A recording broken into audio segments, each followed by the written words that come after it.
Hey everyone, this is Eric Allman with Eric Allman Films, and today we're going to be looking at installing a tag manager in step number 2. So Google Tag Manager is basically just a container for all of your tracking codes. And it's really about creating efficiency.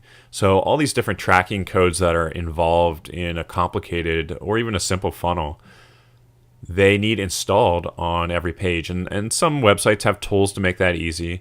But Google Tag Manager is great because you create an account, a Google Tag Manager account, and you install all your codes in there. Now, for this example, we're going to look at doing it without a tag manager and doing it with a tag manager. So first up is doing it without a tag manager. And for simplicity's sake of this demonstration, we're going to go with a website that has 3 pages. Most web pages have more than 3 pages. We're going to go with 3 pages. So if you're doing it without a Google Tag Manager, in the home page, process page, and landing page, you're going to install a Facebook pixel, analytics, CRM, and email tracking code. So that is 9 different installs you have to do, and you have to navigate around to these different areas to do it. And obviously, every page you would add on, there's 3 more codes that you have to do. And in real life, you could be adding more than that. You could be adding 5, 6 different types of code, depending on what your sales funnel is. So now let's look at installing tracking code with a Google Tag Manager. So in this example, you're not saving a lot of steps because we're only working with 3 pages.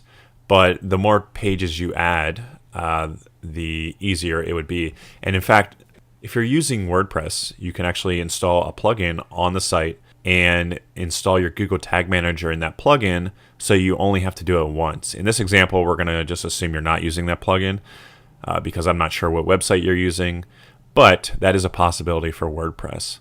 And I believe if you just search for Google Tag Manager WordPress plugin, you'll be able to easily find it.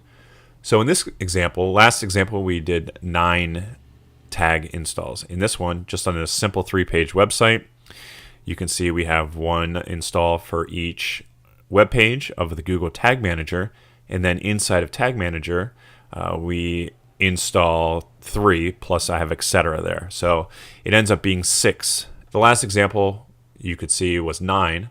Now, over a long period of time, you're going to save even more time, because when you want to update your tracking codes, you can just upgrade it in one place inside of the Google Tag Manager, and then it's automatically updated across all of your web pages.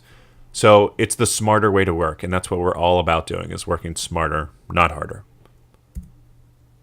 So that's it for the Tag Manager. It's pretty easy, pretty straightforward.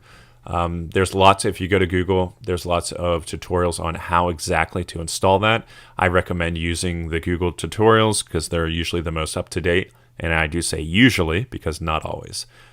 Next up, step number 3 is installing Google Analytics.